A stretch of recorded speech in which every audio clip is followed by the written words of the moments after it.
Então, esse autor em específico vai moldar, vai modificar muito significativamente a estrutura da literatura portuguesa, mas não só ele. Até porque nós temos dentro da literatura portuguesa, do modernismo, 4 fases, tá? Vamos falar um pouquinho sobre cada uma delas e depois, finalzinho, após entender essas características, nós vamos ler textos de 3 autores diferentes para conseguir perceber como se desenvolveu essa literatura em Portugal, dos 3 maiores nomes, ou que estão entre os maiores nomes ali do modernismo português. Nós temos uma primeira fase do modernismo, que vai ser ali a nossa fase inaugural, fase introdutória, e que tem algumas características bem diversas, né? Mas vocês vão perceber que você vai ter uma influência ainda de um pré-modernismo em Portugal que era chamado do saudosismo, né? Então, antes de você ter uma entrada do modernismo em si, você tinha uma experiência saudosista em Portugal. Que é um saudosismo. Lembrança do passado, exaltação do passado português e assim por diante. E algumas dessas características vão permanecer nessa primeira geração, né? Quem não conhece aquele texto do Fernando Pessoa, onde ele diz assim, ó mar salgado, quanto do teu sal são lágrimas de Portugal. E aí ele falando ali das experiências das grandes navegações portuguesas, né? Então, quando ele olha ali para o mar, quando ele percebe ali tudo que está acontecendo no cenário português, enfim, você vai ter Fernando Pessoa narrando não só num aspecto histórico, mas também numa perspectiva do que está acontecendo na atualidade em Portugal. A primeira fase, então, ela vai ter essa característica um pouco nacionalista, um pouco intimista, um pouco experimentalista, tá? Você tem ali influências das tendências contemporâneas, das vanguardas europeias dentro dessa literatura modernista de primeira geração. Então é uma perspectiva um pouquinho mais vasta.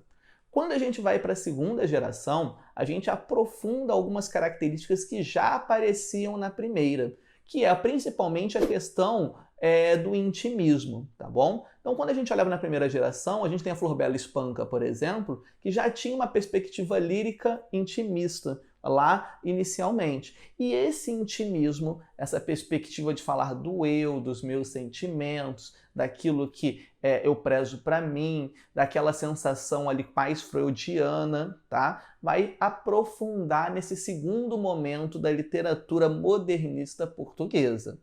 Fica assim para sempre? Não fica assim para sempre. A gente está acostumado, né? Quando a gente olha para a literatura, que as fases literárias dentro de um único movimento vão se modificando, até porque a parte histórica e social também tem mudança, certo? Então, o que mais que a gente tem?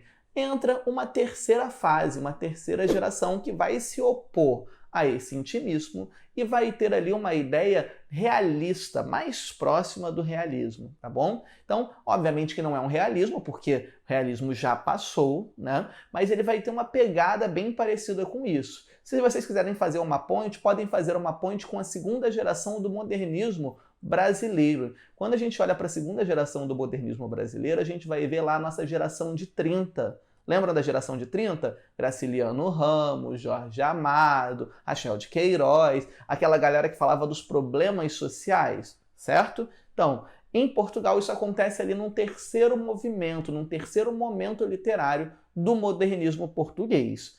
Acaba por aí? Não acaba por aí. Nós ainda temos, ainda em relação ao modernismo, um quarto momento que vai vir para negar o anterior, né? Então, se você tem ali no segundo momento um aspecto intimista, o terceiro vem, nega o intimismo para introduzir algo mais próximo de um realismo, de uma crítica social, uma crítica a tudo aquilo que acontece, na quarta geração vem para negar essa parte mais próxima do realismo e ele vai flertar bem significativamente com o surrealismo, né? Surrealismo que nós já estudamos lá nas vanguardas europeias, que vai estar relacionado com aquela questão da elasticidade da realidade. Então, aquilo que é inimaginável, inconcebível, acontecendo. Então, a gente vai ter basicamente essas características, esse passo a passo no desenvolvimento da literatura portuguesa, né?